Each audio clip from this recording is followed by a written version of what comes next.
Hey, everybody, Florida Georgia Line is here. What's going on? Yeah, baby. America's Sweethearts. Is that right? At the building. That's funny. Dude, show last night, Best Buy Theater, had to be unbelievable. It was. It was actually a good night, a good start to the next two nights. It's gonna be a party. When you guys walk off stage, like, what's the difference between that was a good show and then what makes it a great show? Where you're like high-fiving backstage.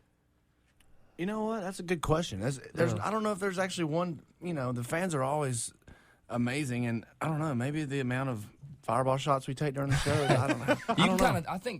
I think some nights, you know, the best nights are the ones you don't really have to talk about. You talk about it a little later. Yeah. But if something's a little off or whatever, we have a moment or something happens, you kind of talk about it, you think about it right away. But is it because when the next night goes horrible, you think, man, last night was so good? Yeah, right. Yeah, Exactly. we'll kind of walk off. We'll kind of know, you know, we have a couple breaks in the set. We'll walk off and just kind of like look at each other like, holy cow. I mean, that's nuts, you know. Yeah. So our fans are blowing our minds, man. They're the best. You guys have been up here at the station, and I think we were in town announce the CMA nominations. Yep. You kind of getting a feel in New York City. You're starting to feel not at home, but Yeah, starting to vibe it out. Feeling a little real bit. cold today. Yes.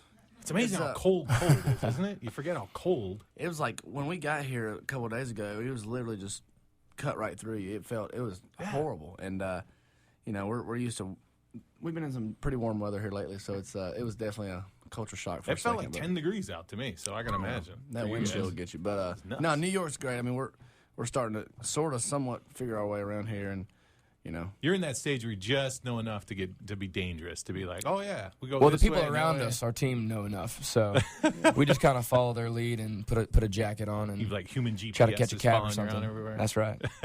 Obviously, the CMAs was huge for you guys. It seemed like every time I turned on the TV, well, I had it on the whole time, but every time I look, you guys are on. You're either performing, you're winning awards. As you look back at it now, congratulations on that. Appreciate it. As you look back at it now, Brian, what was like your favorite moment of that night?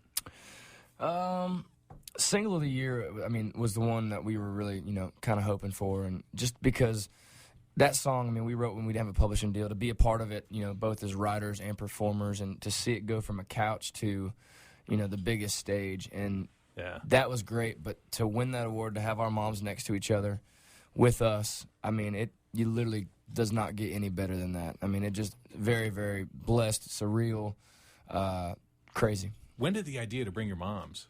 When did that come together? We've been talking about that for a while. I mean, that's something that BK and myself, we've always wanted to do. Yeah. If we ever get to go on an award show, let's try to take our mom. So that was, you know, this was the first award show where we were, you know, nominated for 4 awards and had a couple of performances, and we knew it was going to be a fun night. So, and, you know, we hadn't got to see our moms that much this year, so it was just a good excuse to get some good hang time in, and they really enjoyed it. It was a fun night. It's a great thing. But as a guy, when I look at that situation, I think, okay, Brian's kind of dating this girl but doesn't want to make it public yet, and Tyler's kind of like doesn't want this girl to know that this girl. Let's just bring our moms.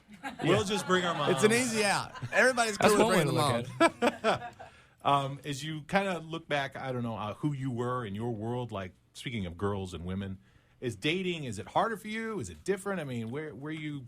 I mean, how do you see this thing working out for you? Man, I think it's what you make it, you know. Right now, we're lucky enough, blessed enough to have a couple buses out, and we have our own bus with there's 4 of us total without girls, so we'll bring them out, and it's nice to, you know, that we can do that now. So it's a lot easier to have them out and, you know, when they can and stuff like that. But it's what you make it, man. I mean, we're all about having a good time and not having to stress about certain things, and just, you know, enjoying the road, enjoying our friends, enjoying our fans and the music. So enjoyment, and I'm glad you say that word, because I can't imagine it getting better than this. Could it get better? Man, I than don't this? think so, man. I mean, this has been a heck of a ride this year, and kind of a dream come true. You know, we're living on cloud 9 right now, and you know, great friends, great family, great team around us. You know, country radio has been so supportive, and our fans are just so loyal. I mean, it just everything seems to be falling in place. You know, just like a perfect little puzzle. So it's you know, hopefully, you know, fingers crossed we can work hard next year and kind of have the same year, and you know, keep doing our thing. We're loving it.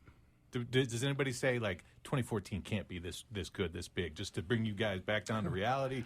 Or are you just feeling all the hype from, like, we got to make it bigger and better? I think, man, we're just going to take the same mindset and approach that we did this past year at the beginning of the year, is, you know, outwork ourselves from the previous year. Not concerned about, you know, any pressures or anything like that. We're going to be out with Aldine and doing some headline stuff in Canada, and then at the end of the year some too. But man, just gonna keep working hard and you know, try to see what happens. Try to write great songs, you know, and enjoy it. When I look at you guys and I see the stuff people tweet to you, to me it's always, you know, you're big when people like incorporate your name in their Twitter account. You'll see FGL, you know, _ Danielle or something like that. Oh, yeah. Like that kind of love. Who was your Florida Georgia line when you guys were like 12, 13? When you were like Garth I love Brooks. those. Was it Garth? BK Garth Brooks. That'd be my Twitter name now, probably. BK _ Garth. Garth Brooks. BK Garth. I was a huge Garth fan. Tim McGraw as well, growing up. Huge Yeah. Tim McGraw fan, you know. And I'd say those in the country genre, I'd say that's probably two of our biggest. What about outside country genre? Man, now we're getting into a whole other ball game. We listen to everything, man. We love. I was always a huge Lil Wayne fan. I mean, that's just my boy. So, I always grew up listening to him and loving what he was doing. And He's cute because he's as little. crazy as little old guy. But no, he's super talented and a lot of respect for what he does. Brian, outside of country, who's the poster on your wall? Metallica. He's Britney Spears. Yeah. Hit me, baby, one more time. Shoot. There's so many of them. I fell in love with Eminem in about 6th grade. That first record was incredible. I mean, he's obviously made amazing ones since then, but probably back in the day at that time, it'd be BK, Eminem, or something weird. And to me, it's so weird. Like you know, the way you looked at Eminem or Garth Brooks. That people look at you that way. Like, I want to be Tyler. I want to be Brian. That's nuts. Does this freak you out? That is freak wild. me out. I'm freaked out thinking about it. It's a really interesting concept, you know, just to think about that. And, you know, we've thought about the fact that hopefully in 10 to 20 years we can have people coming up to us like we do with Alabama and say, man, we grew up listening to you, man. This is awesome to meet you and stuff like that. So, you know, we want to make an impact and leave people with cool memories and a fun time. And hopefully we're, you know, we've seen our fan base and the age groups. I mean, it's just unbelievable. So hopefully in 10 to 20 years we can, you know, meet some of those people that grew up listening to us. I'm excited to see what you guys do. I was kind of hoping you'd come in wearing like the CMAs, like make a big necklace. Well, we out of it or don't even something. have them yet. Flavor really? Flav style? Yeah, we'll probably get them in a couple months or something, but Well, that's I awesome. wish we would have What a came in moment like that's that. going to be, huh? What's that? What a moment that's going to be when the CMAs arrive. We just got our ACM one not too long ago and opened up. I mean, it's like a real nice box with like clips on it and everything. Yeah. Opened it up and looked at it. I mean, that was just very surreal. Crazy. Well, congratulations on all the success. Well, thanks, man. Thank We're you. Y'all excited. for all We're the all going support. tonight. We're all going tomorrow. Oh, heck yeah. We're Can't gonna, wait. like, You don't have to work tomorrow, do you? No. Party up, then. Let's do it. Well, I do afternoons, so Perfect. I'm You on a can rock sleep it star off for a little schedule. bit. Yeah. So thanks for coming in. Florida Georgia Line, everybody. Thank you, guys.